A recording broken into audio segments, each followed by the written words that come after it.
भारतीय कम्युनिस्ट पक्षाचे आपल्या नाशिक जिल्ह्यामध्ये नेतृत्व करीत असलेले माननीय आमदार गावित साहेब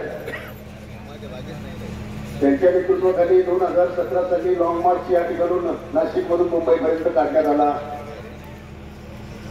2023 साली पुन्हा एकदा गावित साहेबांच्या नेतृत्वाखाली नाशिक जिल्ह्यातून मुंबईपर्यंत लॉंग मार्च काढण्यात आला।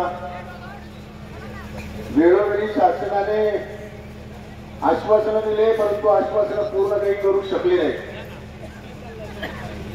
मी आज निश्चितपणे आदरणीय शिवसेना पक्षप्रमुख उद्धवजी ठाकरे साहेब यांच्या वतीने या ठिकाणी आलोय। शेतकऱ्याच्या कथा आणि व्यथा आपल्या सगळ्यांना माहिती, त्याची जाणीव आदरणीय उद्धव साहेबांना होती। म्हणूनच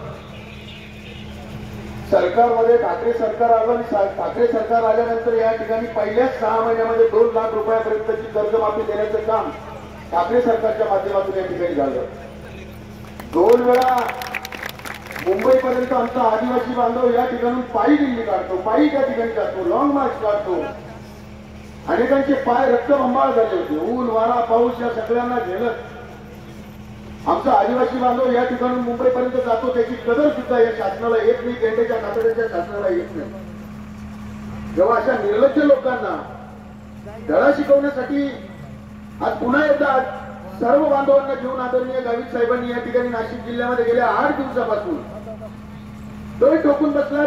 आमचा आदिवासी बांधव या रस्त्यांवरती बसलाय, रस्त्यावरती झोपतो, रस्त्यावरती बसतो, याची थोडी सुद्धा लाज शरम या सरकारला वाटत नाही। म्हणून आम्ही सर्वजण आपल्या पाठीशी आहोत। मागण्या रास्त आहे। 2006 साली बिल संसदेमध्ये मंजूर झालं। कधी विधान भवनामध्ये बिल आणतात, कधी संसदेमध्ये बिल आणतात। काय मागतो आदिवासी बांधव? ज्या भारतवर्षामध्ये कायदा आहे, राहील त्याचं घर आणि कशी त्याची जमीन।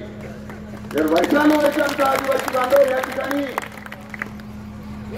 जमीन कसत असेल, त्या जमिनी फक्त आमच्या याच बांधवांना द्यायच्या। त्या पाकिस्तानातून आलेले आदिवासी बांधव नाहीये, बाहेरच्या देशातून आलेल्या लोकांना या ठिकाणी तुम्ही जागा देऊ करतात, जागा देऊ इच्छितात। या ठिकाणी जसं आहे तसंच मी गावित साहेबांना सुद्धा मध्ये सांगितलं की दिल्लीमध्ये आमचे शेतकरी बांधव मोर्चे काढतात, ते भारतीय शेतकरी आहे।